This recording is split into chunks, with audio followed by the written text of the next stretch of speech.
Сәлем қыздар, біз бүгін сіздермен баклажаннан өте дәмді котлет дайындайтын боламыз. Менімен бірге болыңыздар. Ең алдымен 3 баклажанымыздың сыртын ашып аламыз. Және бір пиязымызды ашып дайындап аламыз. Баклажандарымызды майдалап, кубиктап тураймыз.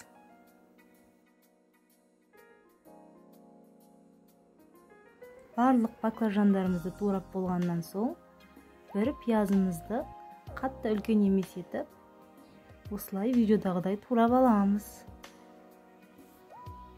Міндетті түрде менімен бірге жасап көріңіздер, өте дәмді болып шығады. Енді қызып тұрған ыдысымызға майымызды құйып, үстіне баклажандарымызды салып, орташа отта қуырып аламыз. Үстінен дәміне қарай тұзымызды, үстінен пиязымызды салып, жақсылап араластырып, үстінен қара бұрышымызды салып, және жарты пиалай су құйып, астын жай қойып, қосып қоямыз.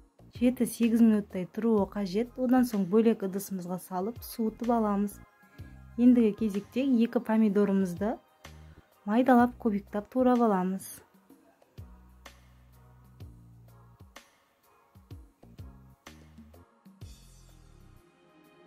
Укроп пен петрушкамызды турап, барлығын дайындап аламыз. Енді дайын болған укробымызды, помидорымызды қуырылған баклажанымыздың үстінен салып, бір жұмыртқаны және 3 ас қасық ұнымызды салып, жақсылап араластырамыз.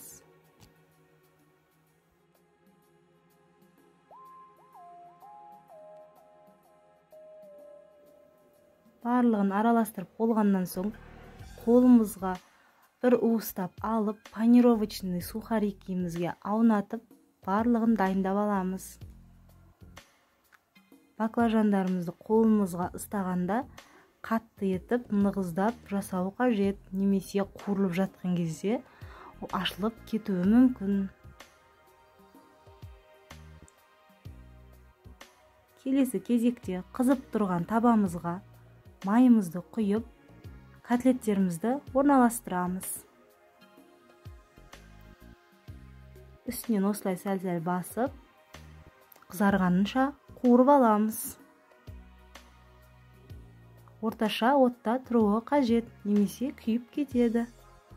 Қызарғаннан соң келесі бетіне аударып, тағы да қуырып аламыз.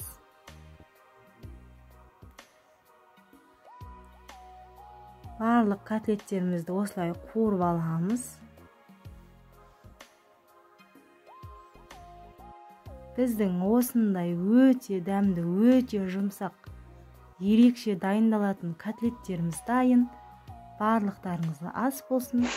Менің каналыма лайк басып, тіркеліп, қоңыраушаны басып кетуді ұмытпаңыздар.